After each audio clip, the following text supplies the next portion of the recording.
भगवान श्री कृष्णा के सिर पर मोरपंख धारण करने का रहस्य। एक बार की बात है, माता सीता जंगल में पानी की तलाश में भटक रही थीं।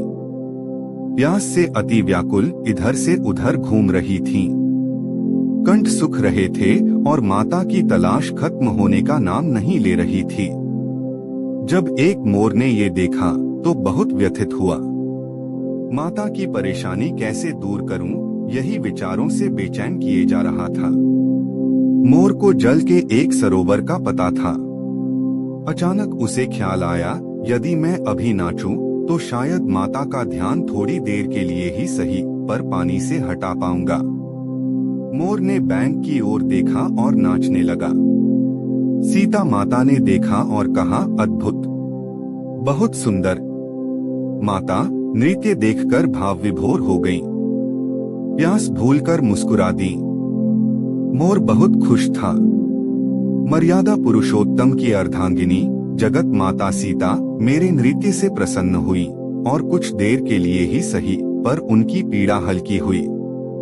मोर ने सोचा, यदि मैं पंख गिरा दूं तो माता और भी प्रसन्न होंगी। मोर ने एक पंख गिराया।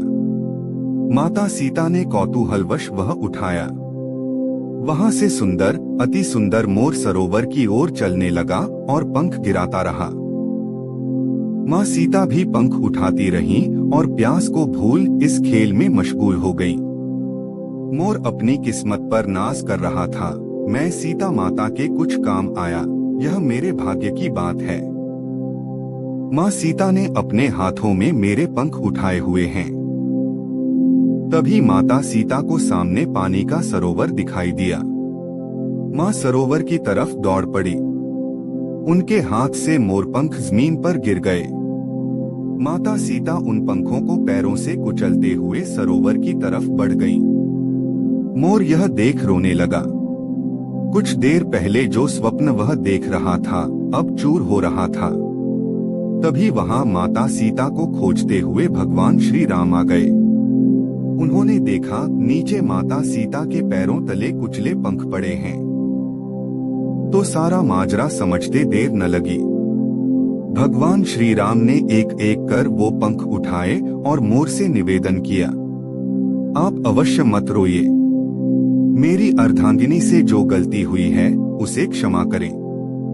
मैं तो वनवासी हूँ, अभी इन पंखों को धारण नहीं कर सकता, लेकिन मैं एक वादा करता हूँ अपने अगले अवतार में जो ये पैरों तले कुचले तेरे पंख हैं, इन्हें मैं अपने मस्तक पर धारण करूंगा। मोर प्रभु श्री राम से गदगद होकर कहने लगा, हे प्रभु, आपने मुझे हृदय से लगाया। मैं भी एक वादा करता हूँ, मेरी आने वाली पीढ़ी वर्ष में एक बार अपने संपूर्ण पंखों का त्याग करेगी। आपने देखा होगा, मोर साल में एक बार अपनी सारी पंखें छोड़ता है। श्री राम जी ने अपने अगले अवतार में जब वे श्री कृष्ण बनकर धरती पर आए तो मोर से किया वादा निभाया और मोर पंख को अपने सिर पर धारण किया। अपने सिर पर धारण किया हुआ है। सब्सक्राइब टू धर्म साधना, एक नई कहानी हर दिन।